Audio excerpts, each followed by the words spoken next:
Here's your neighborhood moment, a chance to find out about events, activities, and what's happening in your area. I'm Janis Clark with Tacoma South End Neighborhood Council.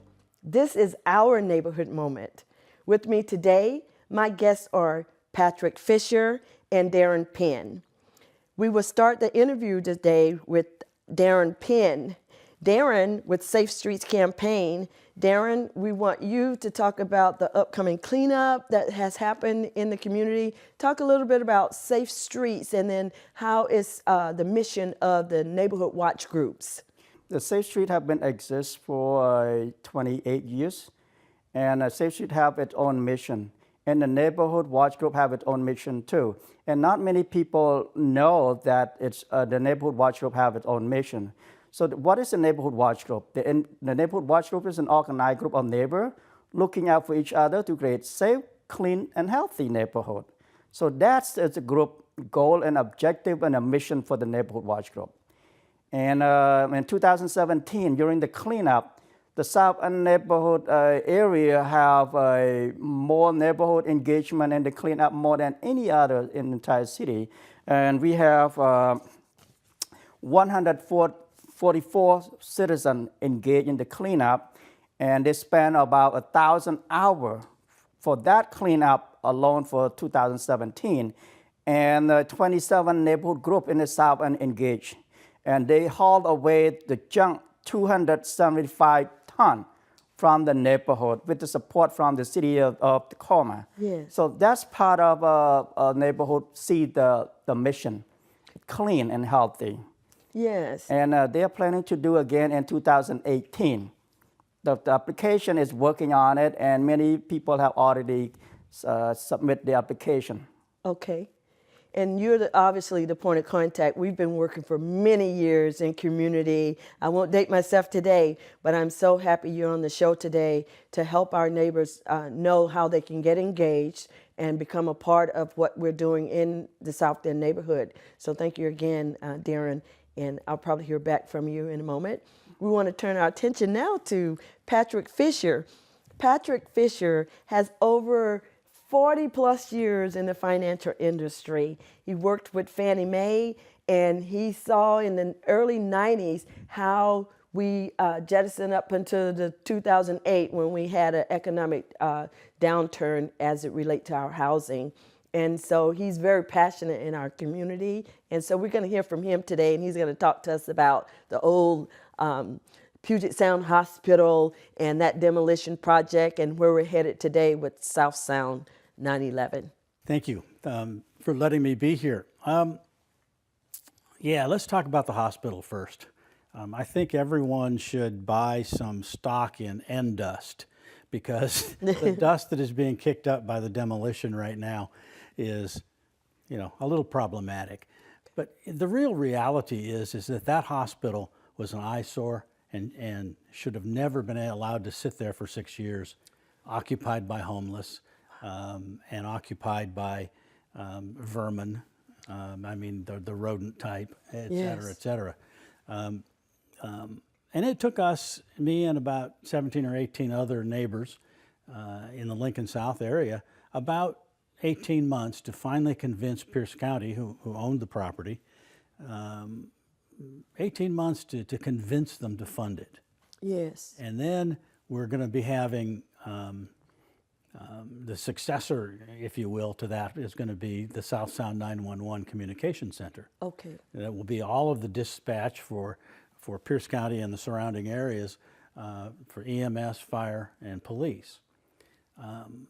We are going to watch very closely so that we have some input on what that facility is going to look like. Yeah. The last thing that we want is some compound sitting there in front of us. I live on D Street and face that old property. Yes. And, we would like it to be safe, obviously. It's a very sound property from an earthquake perspective. Okay. And that's why they chose it. But we want it to look like a welcoming place, even though it is a commercial type development. Absolutely. And I know that previous to the demolition, you had numerous meetings over probably about, 18 months or so with talking points and meeting with elected officials and other key stakeholders in the community.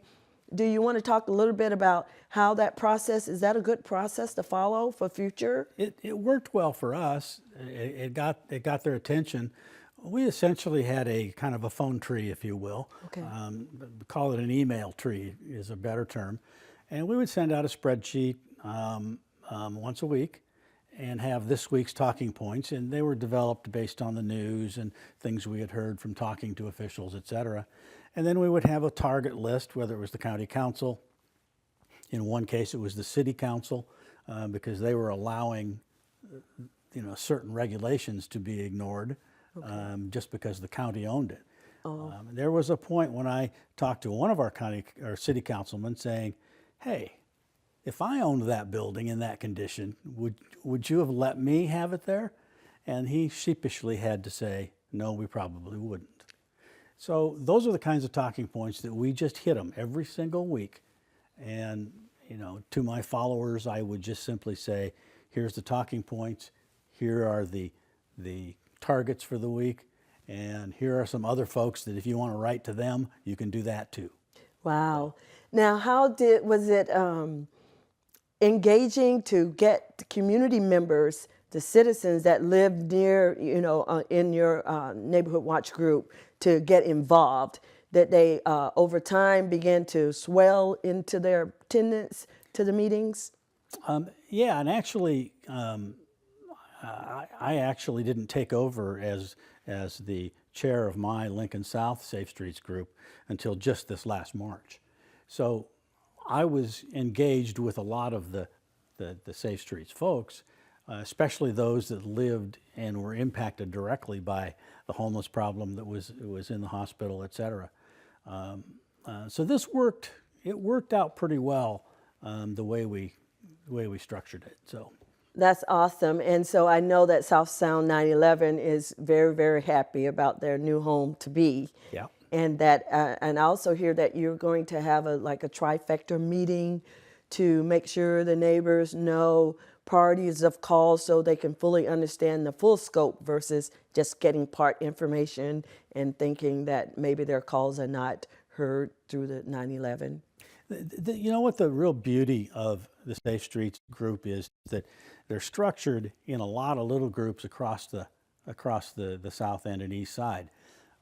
But when you really get to know the people that live right next door to you, what you find is that they all have a piece of the story, but they don't have the whole story. Yes. And so one of the things is we're looking at first of the year trying to organize an evening meeting between the prosecutor's office, between the Tacoma Police, and South Sound 911. That is awesome. So you're getting all those key stakeholders involved. So when the community come out, they're able to see the responsible parties that make decisions so they can get all the information and not just get part of the information, that the full gap analysis is done, and so you will have a better product. That's awesome. That is correct. We thank you so much for your leadership in that. And I do want to take time to just go back to Darren. And I know that Blueberry Park, there's some activity, upcoming project happening there. And so the greater South End Neighborhood Council, because our boundaries, and we may have not talked about it before, and I know we're going to wind up here, but we are north I-5 all the way south to the city of Tacoma city limits, to the east to the city limits of Tacoma, and then to the west I-5 again. So it's it is the largest neighborhood council. And so we are really wanting people to come out and get involved with Safe Streets campaign, with the neighborhood watch groups that is under Darren's preview. So Darren, talk a little bit about the Blueberry Park and the gardens that are happening there. Yes, a big major is coming soon. The Blueberry Park Neighborhood Watch Group and the Spooner Track and the Larchmont, they've been coming, meeting every third Tuesday of the night, and we're working with the Pierce County Harvest to bring the community garden and Metro Park to have a community garden and a playground. Okay. It's coming soon because It used to be used by the citizens during the summertime. People come and harvest, pick up the blueberry. But it's also shared with the unwanted activity. So in order to remove, to have the unwanted activity out of the area, we need to have the blueberry park and the area around there need to be occupied. Mm-hmm. How can people occupy? So it's just like a community garden, go out there to deter crime, and the kid coming out. Well, that's Yes. great. That is awesome. And so again, we're at that time limit, and we do want to give a shout out and let people know the South End Neighborhood Council does meet on the third Mondays of each month at 7 o'clock at the fire station number 8, 4911 Alaska Street. We're asked that you tune in as our co-hosts, Darren and Patrick. We thank you so much for letting us know what's happening in the South End, and thank you for being guests today. Thank you for having us. For more information on what's going on in your neighborhood, log on to the city's website, cityoftacoma.org/neighborhood councils.